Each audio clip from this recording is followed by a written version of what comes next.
Okay, you have to understand, the French are told, protect your women from our black soldiers.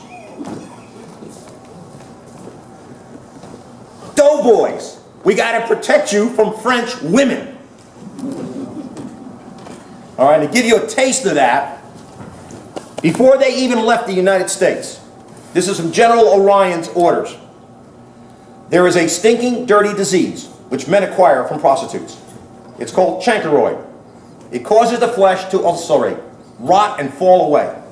Sometimes it causes a man's penis to rot off.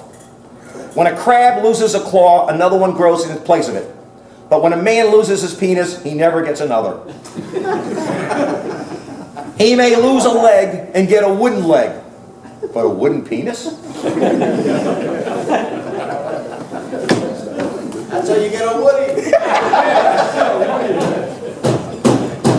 Okay. Now, Orion's Roughnecks. Orion didn't really want the 369th. They're gone. He's going to create the 27th Division, okay? And it's going to be the New York Division. Now, here's the problem he's going to run into. The British want him. Some of his people aren't too keen on the British. Pershing is told, we need soldiers, and you got guys who can speak English, that'd be great. And Pershing says, I got to build up my army first, the American army. Under American command, the British go, listen, those soldiers aren't going to do you any good sitting in the United States. We will supply transport if we get to keep them. We'll supply the boats, but we get the soldiers. And a real good book on this is called Borrowed Soldiers, Americans Under British Command, 1918, Mitchell A. Yockelson. Very good. So, they make the deal. Orion is going to take the New York Division and serve under the British. They're going to take away all their American equipment. They too have Springfield rifles. But they're allowed to keep their field gear and web gear, and they're going to be issued the short magazine Lee Enfield Mark III. And if you see pictures of American soldiers, and it tells you they're American soldiers, but they got Enfields. It's 27. What happened was they were allowed to keep their web gear because you could stick Enfield clips into the pouches. You couldn't get 10 rounds in because the rims, they took up too much space, okay? But you could carry it there. When it comes to a bayonet, the mechanism, what guys would do is they'd hook it on their pants belt and then put their web belt in here, and this way they could use it. Or if they could get their hands, and I can't find any pictures, I have here a backpack and it's got a 17 Enfield scabbard. If you have a 17 Enfield scabbard, you can put this in there. British bayonet will fit, that's where it came from anyway. So there were ways around it. Handguns. For both the Harlem Hellfighters and Orion's Roughnecks, if you were an American officer, you got issued in 1911. And you kept it. You hung on to it. So the Americans that were, the officers with the Harlem Hellfighters, they carried 1911s except for one. And luckily for me, Mark Ducat did me a big favor by showing up today. There were only 2 black officers left in the Harlem Hellfighters. One was the chaplain, and he was unarmed. And the other was the band leader, James Europe Reese. And the French invited him to go on a combat patrol. And they supplied him with a gun. And he described it as, it looked like a cap pistol. Now this is a Browning 1899, it's rare. And this is probably what he had. The book says they think he had a 1910 Browning. But when I did my research, the French didn't use Browning 1910s. They used rubies, and there's a lot of pictures of French officers who are training American soldiers, and they appear to have rubies. Okay? So this is your 1910, all right, which the book says Reese carried. This is your Ruby, which more commonly were available. But because Reese describes it as looking like a cap pistol, I'm starting to wonder if it wasn't this. Again, we'll never know. He goes on a combat patrol, but he admits that before he went on the combat patrol, him and the French officers were drinking. Okay? And he goes out on the combat patrol, shots are fired, he gets back and he then says, I will not go on another combat patrol unless General Pershing himself directs me. Okay? And he's the most famous of the officers of the unit because his band became a big hit in Europe. They used to sing the French national. They used to play the French national anthem in a jazz beat, syncopated jazz, and it was a big hit. Now, you're assigned to the British. You need handguns? They're going to give you a Webley. We have one guy set up here. They're going to give him Webleys. Some of the officers had 1911s, but some of the enlisted men who were given machine guns, things like that, Vickers guns, Lewis guns, they're going to be issued Webleys. All right? Now, I want to let Art really get into the gear, but they're going to get a mixture of American and British field gear. Now, when the war is over and they got to return to New York, they're going to have to march in a parade. Now, the Harlem Hellfighters were the first parade in New York. There was no model. They did it and that was it. For the 26th, they now know what to do. Number one, they're going to treat their white guys a lot better. The officers are going to get hotel rooms. There's going to be free tickets to Broadway plays, things like that. Now, when the war was on, troops were wearing, we call brodies or battle bowlers or tin hats. And they had a camouflage pattern that were rough like this. When the war is over and the guys are sitting around, they're starting to create division symbols. But there were no divisions. Symbols. And they're starting to fool around and get ideas. Okay? And, so I move some of my assorted garbage out of the way here. I put too much weight here. Let me do this.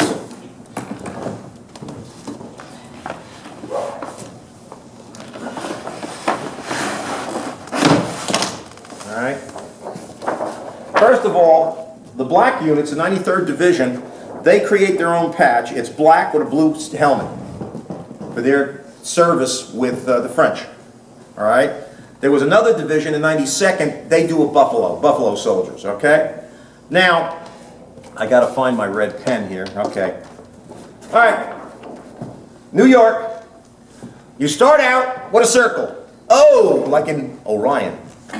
You then put stars in the Orion constellation. So now you've got O and Orion.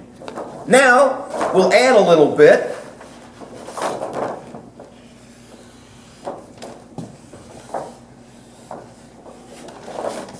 N for new. Y for York. And you got a division symbol. Okay? Now, what do? They start getting their helmets painted. The reason why? They gotta get them out of France. Those French women. Because for a while they were convincing all these guys, you're a traitor if you get the clap. You're helping the enemy. The war's over. The guys don't care anymore. Okay? And Pershing found out that for every guy who was in the hospital for trench foot, 5 were there for VD. Okay? It's not the trenches that are decimating his army. And unfortunately, they had to learn from the Brits. And we're going to get into this a little bit. This is from the British. Corporal Jack Wood was given a few hours leave while waging war in the Western Front. He had recently arrived in France and had witnessed a travesty of friendly fire and an enemy shelling. As he strolled through a nearby town, he had another shock awaiting him, the brothel. He had heard about Red Lamp with a big number 3 on it, but never thought of it. What the heck? Went to visit it, right? His description: there was a great crowd of fellows, 4 or 5 deep and about 30 yards in length. waiting, just like a crowd waiting for a soccer match in Blighty. It was a half an hour before opening time. So we had to see the opening. At about 5 minutes to 6, the lamp was lit. To the minute, at 6, the door was opened. Then commenced the crush to get in. The establishment, marked by the red lamp, was one of the legendary maisons tolérées, or legalized brothels, that dotted the towns of northern France. They housed professional prostitutes who worked under the discipline of a madam and were subject to regular medical inspections. By 1917, there were at least 137 such establishments spread across 35 towns. Outside these settings, vast numbers of amateur prostitutes also plied their trade in streets, hotels, cafes, and bars. One snapshot study carried out by a British medical officer in Le Havre suggested it was a vast number. They counted 171,000 visitors to the brothels in just one street in 1915 alone. We have the personal accounts of men themselves. Over the next 4 years, I have scoured archives and libraries. This guy was doing his research. Unsurprisingly, this subject tends to be shrouded in secrecy. All right? Visits by the French brothels by British soldiers was officially allowed.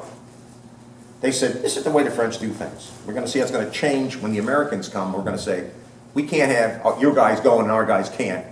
And we don't think anybody should go. So in 1918, the British are going to go, we'll do the American thing. No, we don't do that stuff. We're British, we don't have sex. Okay. Okay. The French thought nothing of allowing their soldiers to use brothels, and not wanting to offend their allies, the British High Command insisted we should keep in bounds for most of the war. All right. Lord Kitchener had provided each man with a leaflet. It warned soldiers, keep constantly on your guard against any excesses. In this new experience, you may find temptation both to wine and women. You must resist both. All right? He says, yeah, we got the notice, but the guys just said they ignored it, okay? The brothels, along with cafes and bars, provided men with escape from the slaughter of the war. Corporal Wood explained this. There were 7 young women, I would say by appearance, from 28 to 40. My definition of young and his obviously are different. Made up of the flimsiest silk dresses and then showing the daintiest of lingerie, I suppose for attraction.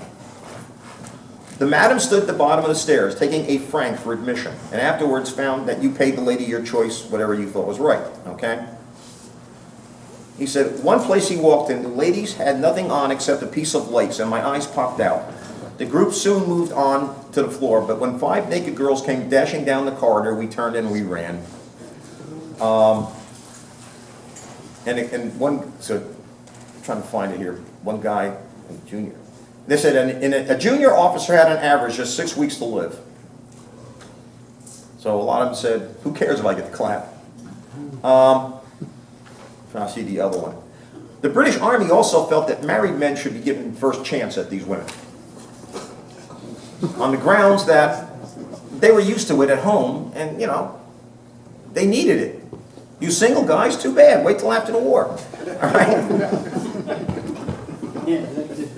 No. It goes, an 18-year-old private, Bert Cheney, was intrigued by the orderly queue he saw during his first few days. He was advised by one man in the line that these places were not for young lads like me, but for married men who were missing their wives. All right? And it was widely believed during this era that regular sex was necessary for man's physical health. For married men, the need was considered even more imperative. They had become accustomed to it. All right? While married men were considered greater carnal needs than single men, the opportunity also varied according to rank. Okay? Now, the British were having a problem in that they paid their soldiers 10 francs a week, and a whore cost 3. And you needed your tobacco, your beer, your fish and chips.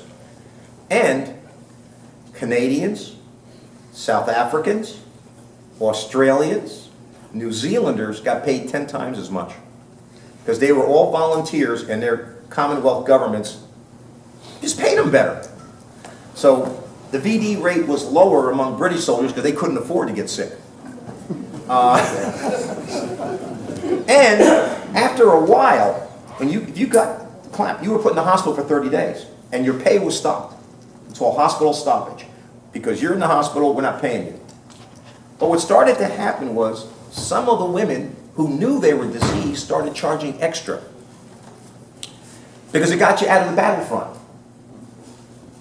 Do it with, there's more painful ways to get a self-inflicted wound. So, it got you, it got you out of the front lines. Okay? I'll volunteer. All right? Syphilis was treated with injections of mercury, which usually did nothing. And a hospital stay of 30 days. And for some guys, it was a good trade-off rather than going off. So I have the articles here for those who really want to get into it. And it's called The British Army's Fight Against Venereal Disease. That's another one. And one New Zealand nurse, she was very big on getting out condoms, getting all this treatment. And she wrote a letter back to New Zealand saying, I need money and I can keep doing this. And we're helping our soldiers stay alive. And they went nuts in New Zealand that she was saying, in effect, send me money so I can get the guys condoms and I can give them treatment and everything else. And she got a medal from the French for, health and hygiene and making the country better. But Don't come home. don't come home. Another good thing was American soldiers, officers were told, you're not to be seen in public with women of bad reputation. Any woman seen with an American soldier in public has a bad reputation. Okay? Well, then I make the American soldiers. That's right. And they discouraged it. Again, I have a lot of that stuff there. Purging, sexual continence, read a bulletin from the AEF, Commander General Pershing, is the plain duty of members of the AEF, both for vigorous conduct of the war and the clean health of the American people after the war. All right? And there were problems even in the United States, because what was starting to happen was whenever there was a military base, the British have a term, wherever there are soldiers, pimps will follow. Okay. Now, New Orleans, the two senators from Louisiana and the mayor of New Orleans went to Washington, D.C. and said, you can't keep declaring Storyville off limits. This is part of our economy here. You got all these American soldiers there. Don't do that. But Wilson was a firm believer that you got to raise people's morals and make things better, okay? So we got to get the American troops home. Now, the 27th Division and the others started decorating their helmets, okay, with their unit symbol. And these are called parade helmets, because the idea was when you got back to the United States, you were going to march in a parade. And you wanted people to know what unit you were. Now, it actually started in Britain. The British soldiers were told, we're going to have a victory parade, put on your dress uniforms. They go, no. No. That's a trench equipment. That stays in the trench. You issue it to the next guy. This is what we wore. This is how people remember us. That's what we're going to wear in the victory parades. When we go home, we want to wear our Brodies. And they basically told their officers, we're going to wear our Brodies. And all the victory parades, you see guys wearing their helmets. Now, what some units would do, now we got two helmets here with the 27th Division, I'm sorry, right? This one here is basically a field helmet with just the emblem. This one here, they painted the whole helmet. Some units painted each battalion painted a different shade. Because they wanted to be seen in the parade, that their family could spot them. Okay? So, they got to keep these. Why? Because after the war, the government said, we don't need all this crap. We just want the war to end all wars. So, a lot of this stuff pops up in the New Jersey area, New York area. You'll find helmets, parade helmets. You'll find gas masks with emblems on them, things like that. It's because the guys are basically told, take it home. Take it home. We don't need it. We got lots of them. And there's not going to be another war, right? Okay? Now, the last part, not last part, I'm going to turn over to Art to explain some of the stuff. The last part is just funny. When I was a kid, I used to hear the song, Mademoiselle from Armentières, Parlez-vous, and Mademoiselle from Armentières, Parlez-vous, Dinky, Dinky, Parlez-vous, was it? She didn't know what to do, bing, ding, ding. And I didn't realize there were so many versions of it. And after the war, the Library of Congress went and jotted them all down, put them away for history. Well, in 1920, somebody went and looked at them and went, ah! This is what they were singing? Yeah. This cannot be in the general circulation. This has got to be in the reserve room. Okay? Okay. Oh, madam, have you a daughter fair, parlez-vous? Oh, madam, have you a daughter fair, parlez-vous? Oh, yes, I have a daughter fair with 2 little tits and golden hair. Hinky, dinky, parlez-vous. Oh, up the stairs and into bed, parlez-vous. Up the stairs and into bed, parlez-vous. Oh, up the stair and into the bed, and there I captured her maidenhead. Hinky, dinky, parlez-vous. The first 3 months all was well, parlez-vous. The second 3 months she began to swell, parlez-vous. The third 3 months she gave a grunt and a little doe boy jumped out of her cunt. Hinky dinky, parlez-vous. The little red bastard he grew and grew, parlez-vous. The little red bastard he grew and grew, parlez-vous. The little red bastard he grew and now he's screwing the women too. Hinky dinky, parlez-vous. The little red bastard he died like a mac, parlez-vous. The little red bastard, he died like a mac, parlez-vous. The little red bastard, he died like a mac for putting his cock in a dirty crack. Hinky dinky, parlez-vous. The first division went over the top to make the Kaiser suck his cock. The damned MPs behind the line, screwing the women and drinking the wine. There was a lot of complaints about French sanitation. The French were seen as very dirty people. Now, what happened was, the American Army was teaching people who had grown up in a different environment to take a shower every day, brush their teeth, things like that. And this was not something that was common to everybody. And when they get to Europe, they find the French, in many ways, were practicing old, we call lack of hygiene. Okay? And they used to tell the guys, you wouldn't use another man's toothbrush, why would you use another man's whore? Okay? But, Mademoiselle from Armentières, parlez-vous? Mademoiselle from Armentières, parlez-vous? She had the form like the back of a hack, and she cried, the tears ran down her back. Hinky dinky, parlez-vous. Mademoiselle from Armentières, parlez-vous. Mademoiselle from Armentières, parlez-vous. She never could hold the love of a man because she took her bath in a talcum can. Hinky dinky, parlez-vous. All right. Mademoiselle from Armentières, parlez-vous. Mademoiselle from Armentières, parlez-vous. She had 4 chins, her knees would knock, and her face could stop a cuckoo clock. Hinky dinky, parlez-vous. Mademoiselle from Armentières, parlez-vous. Mademoiselle from Armentières, parlez-vous. She could beg a franc a drink, a meal, but it wasn't because of her sex appeal. Hinky dinky, parlez-vous. Mademoiselle from Armentières, parlez-vous. Mademoiselle from Armentières, parlez-vous. She could guzzle a barrel of sour wine and eat a hog without peeling the rind. Hinky dinky, parlez-vous. Okay. Oh God, yeah, I'm trying to find this really one that really gets. Yeah, I didn't know you could sing. Yeah. This is interesting. This one again goes, Mademoiselle from Armentières, parlez-vous. Mademoiselle from Armentières, parlez-vous. Just blow your nose and dry your tears. We'll be back in a few short years. As a matter of fact, there was a Pulitzer Prize given, I think, in 1937 for a political cartoon. It shows a skeleton woman in a long dress, and it has European war over the door, and she goes, "Come on up, boy. I knew your father."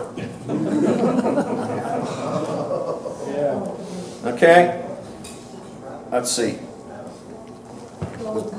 Yeah, we got lots of them here. You can look at them there. The little grew, went over to France.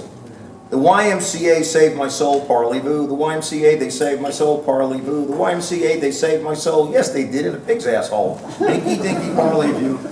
The idea was to get Americans not to go to these places, to offer them something healthy, respectable, and that was the YMCA. So, you know, everybody gave lip service. Oh, we got entertainment for the troops when they were down there. Oh, yeah, you know.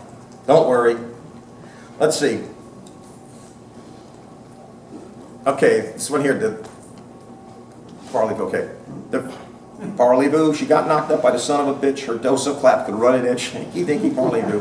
The first 3 months you could not tell, parlez-vous. The second 3 months she started to swell, parlez-vous. The third 3 months with a couple of squawks, a little MP popped out of her box, hinky dinky parlez-vous. Now she's got a little MP, parlez-vous. Now she's got a little MP, parlez-vous. Now she's got a little MP keeping the clap in the family. Hinky dinky parlez-vous. All right. The little MP, he grew and grew, parlez-vous. The little MP, he grew and grew, parlez-vous. The little MP, he grew and now he's stooling on me and you. Hinky dinky parlez-vous. Okay. The YMCA went over to France, parlez-vous. The YMCA went over to France, parlez-vous. The YMCA behind the lines was jipping the soldiers nickels and dimes. Hinky dinky parlez-vous. The YMCA on its ass did set, parlez-vous. While I was out in the cold and wet, parlez-vous. Then I came in from the cold and wet. They soaked me a franc for a cigarette. Hinky Dinky Parlez-vous. All right. And like I said, there's lots of others. On one of them, I can't find it right now, and it goes, Parlez-vous. The French, they are a funny race. They fight with their feet and they fuck with their face. Hinky Dinky Parlez-vous.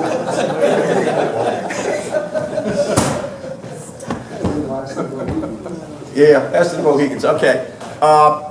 Before Art explains the gear and stuff, are there any questions? I'll try to answer them. I wanted you to get a taste of some of the stuff that wasn't really known. Like I said, a lot of the songs were actually locked up, and when they did movies, there was the Hayes Act. They didn't let them use real songs in the World War I movies. It was just, we don't talk about that. The lesson from the First World War, the Second World War was, make it easy for guys to get condoms and treatment, and not court-martial them, not make them show up and other stuff, because it didn't work in the First World War. Now, Pershing was convinced that keeping them away is going to work. And he pointed out that the French and the British were having this high VD rate, so he said, that doesn't work. Well, they got a higher rate when they didn't. When the war was over, the soldiers started referring to going out with the women as going over the top. And they were starting writing letters home saying, yeah, me and my buddies, we went over the top. Guys are going, the letters late in December, you know. The war's over. Yeah, over the top would have a different meaning then. When they get back to the United States, big parade, and they carry their 17 Enfields with no dust covers. Okay, there's no dust cover. The only time you'll see pictures of soldiers in a victory parade dust covers, black soldiers. And like I said, I don't know if they even were bolts in the rifles. Okay? And one of the officers was a guy named Hamilton Fish. And he was a Republican in a very wealthy neighborhood. But black soldiers knew he had served with the 369th. And for many years he would get letters, you know, I want help. And he was helping them. He was really their hero for many years. He tried to get a monument built to them. And after he raised all the money, the Battle Monuments Commission said they have to be at least division size. You're only a regiment. I think it was not until 1957 that they got their monument built in France, and there's a duplicate of it in New York at their armory. But they just kept crapping on this unit, on its reputation, on its achievements, and hopefully when they make the movie, they'll realize what these guys accomplished. My feeling has always been, if they had Springfields instead of this, how much more they could have achieved. Is that Remington made? No, that's not a Remington made. That's just in damn good condition, because Remingtons are in great shape, because most of them never left the country. The Remingtons were made, they weren't accepted by the French, and they ended up being sold in this country. But now the French themselves, just to get on this, they started to reel the limitations of this gun, because it kept gumming up. So in 1916, they came out with one that was a little bigger. It took a 5-round magazine and had a little trap door that would close so you wouldn't get mud in. But they kept making these and issuing these till the end of the war. When the war was over, they gave these away like crazy. The Polish army got a couple 100,000 of them. But the 3-shot Lebel, the argument always was, the Americans had the best target rifle, the Germans had the best hunting rifle, the British had the best battle rifle. Okay, was the argument. Nobody ever said anything good about French rifles.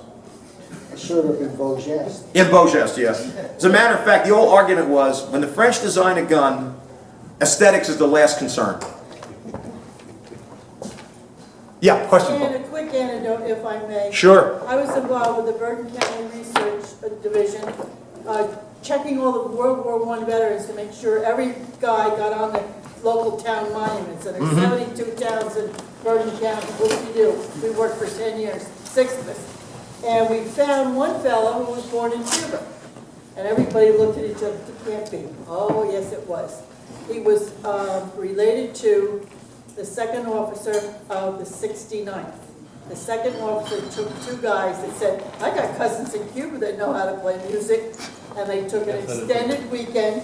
They went to Cuba. They recruited 45 men on a guarantee. You come back to America, bring your instruments, you play for the regiment, and you will have your citizenship. Right, that started with Colonel Hayward. What happened was he created a band that was like 10 times the size of a regimental band. Exactly. And he brought in James Earl Reese, who was a #1 band leader. And the band leader said, I'll only work for you if I get double pay for my troops, if I get this, if I get this, if I get this, if I get this. Hayward said, okay.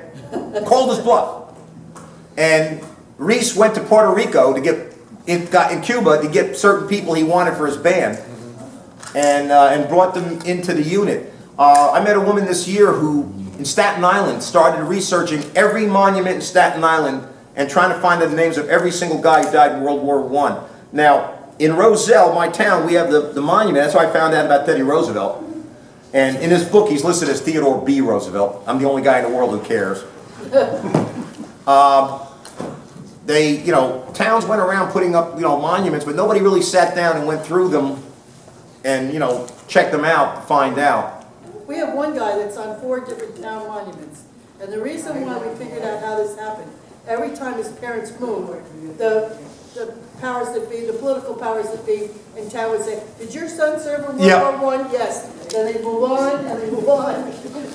Yeah, we got guys in Roselle. One died in the British Air Force, and his family lived in Westfield. And I can't find his connection, but in January of 1919, the mayor read off his name as one of the town residents who had died in the Great War. And he said, when you're doing the research here, I found just recently somebody else wrote a whole thing about Colonel Haywood again. Not Hayward, Haywood. The mistake that's in the 1920 book, I just found in another website. Yeah. Real fast, when I bought this helmet, it was explained to me it's a British helmet, the U.S. mark. The way you spot them is, it's called a donut. The British would put a piece of rubber circle, and they used split rivets to put these chin strap holders on. The Americans used a sail rivet, and they got rid of the donut. Just so you know, I mean, these things are 100 years old. They're deteriorating dramatically. In Britain, they put a warning out to schools. Don't let the kids handle these anymore, because they're 100 years old, and the British versions had asbestos. And they figure after 100 years, it's drying out. Yeah. Okay, and in particular, they warned, do not have the kids put the gas masks on, because that too had asbestos. And after 100 years, you bet the term is what, friable? Go on the internet and you do Harlem Hellfighters or 369. The past couple of years, they have found archival footage. And it's amazing when they come back to America, how straight they are, how equipment-wise, they have everything they should have had a year before. After the war, they got everything they needed to fight the war, is really what it comes out to. And it's really a shame what happened to that unit. And when Johnson got out, I say he was illiterate, they didn't even put down that he had gotten wounded or disabled. He just got his discharge papers and that was it. And like I said, he died unknown, but last year he got the Medal of Honor and the gravestone. I got the picture there at Arlington. And there were probably many others that got shortchanged. And the guy that I know, Theodore Roosevelt Minor, I mean, he was 17 when he died, so I don't think he had a family.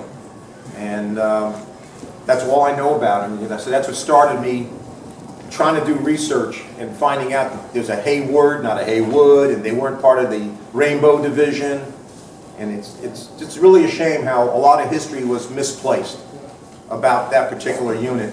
And Orion's Roughnecks, I'm going to tell you right now, if you go to their website, they have by far the best website for a unit. I'll tell you, if I had any relative who served in the First World War, I would want their website because of the detail they go into. These are a lot of things that I use in school, so I got pictures of different things, but just amazing the amount of information and detail that this unit has on its display. They used Vickers. Now here's something. Orders from General Orion. Orders. Following orders will be issued to machine gun units. This position will be held, and the section will remain here until relieved. 2. The enemy cannot be allowed to interfere with this program. 3. If the gun team cannot remain here alive, it will remain here dead. But in any case, it will remain here. 4. Should any man, through shell shock or other cause, attempt to surrender, he will remain here dead. Should the gun be put out of action, the team will use rifles, revolvers, grenades, and other novelties. Finally, the position, as stated, will be held.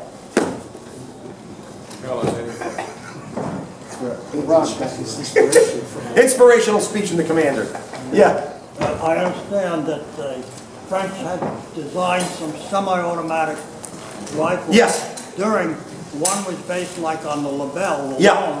And then there was this short one that was issued to our GIs, which were nothing but problems. Now, okay, you're talking about the Show light machine gun. Yeah. and it The was Show painted- worked in its original caliber. The one that was made in 30-06 was a complete disaster.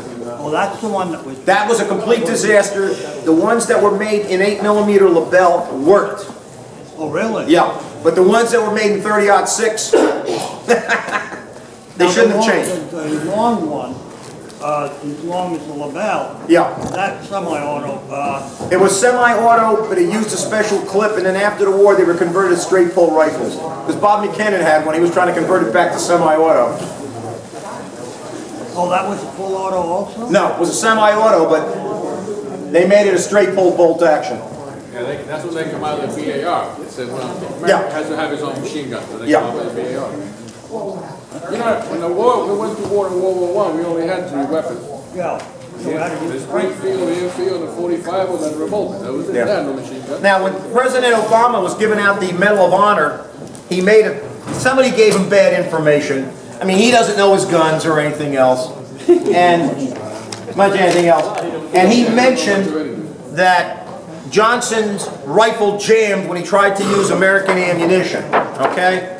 And the reality is, he said when he tried to put an American magazine into this gun, and somewhere on this table, now that I need it, I can't find it, I had a 45 clip. The only magazine weapon we had at that time was 1911. Johnson may have been illiterate, but he wasn't stupid. I can't see him taking a pistol magazine, the number one he didn't have, and trying to jam it into his rifle. Okay? Now, could he stick American ammunition into this? Yes, because when they were in the States, they had their guns taken away from them and their ammunition because they was afraid they were having trouble with Southern units. But other New York guardsmen would slip them ammo, say, just in case. So, could a guy have had some 30-06 with him? Yes. Why would he jam it into his rifle? I think it jammed because it got mud in it. And you can see from the hole on the bottom, that's not easy, you know, that's not hard to do. Stan, unless there's a possibility, you know, Remington made a lot of 8mm Lebel marked RA-17. Went over there, unless some of that ammo might have been banned. Maybe that was it, yeah, that's another possibility. When the patrol found the helmet, found the hat, bloody and everything else, they passed it up the chain of command and nobody knows where it went. But that was the evidence that he really did slice somebody open. Because when they found one of these hats with a slice in it and blood all over it. The German soft cap. A lot of the equipment that we Yeah, took one to of the war in World War I interesting was really, things that I have is I met a guy. a 2-volume set put out by the quartermaster in World War I. Everything they bought, purchased, who they bought it from, number of Oh, yes. shoes, saddles. Yeah, over here, I got www.orionsroughnecks.org. Serious, if you're a World War I buff, go to that site. It's just amazing. Captured by the Russians. Because the movie was made in Russia. And, you know, the whole design of the tank is supposed to be a super tank. And that's what it is. It's the Hershey.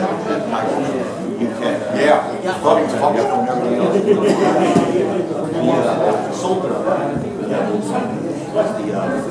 Tiger Commander.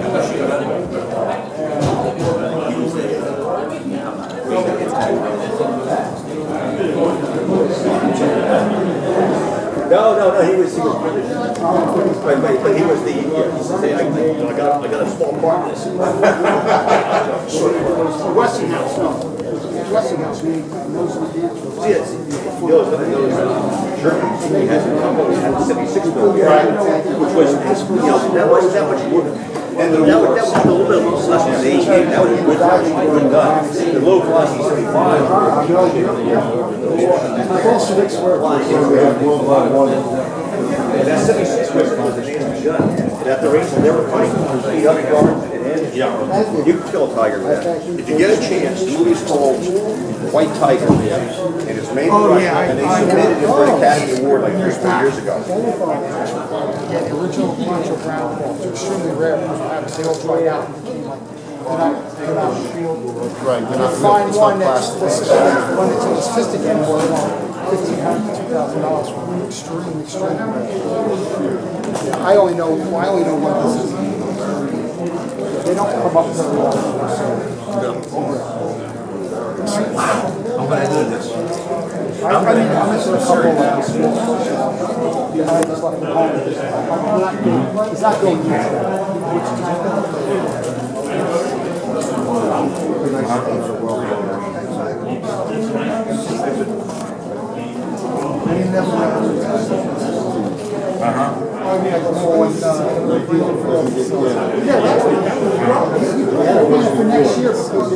Because one of the things I'm going to talk about was one of the American officers was given a pistol that he described looked like a captain. This would be perfect. And they think it was a Belgian 1910. My research, there's no indication that the French ever had 1910s, but they did have 1900s. So.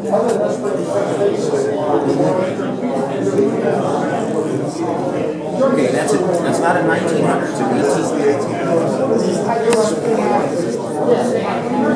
Wow. Yeah.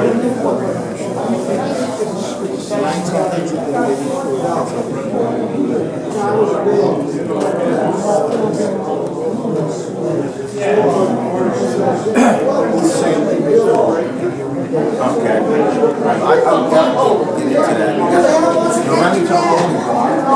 Let me just tell something to Chris. Yeah.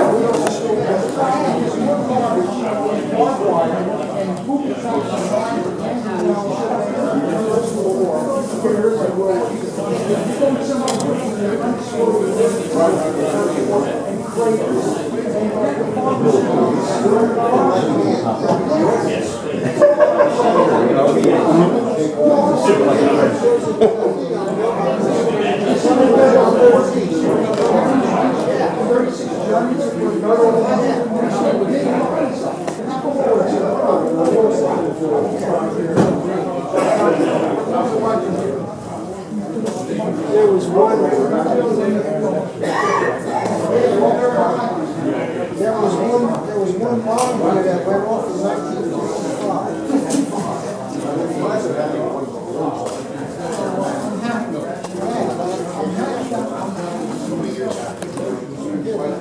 We captured it. Tap strikes in the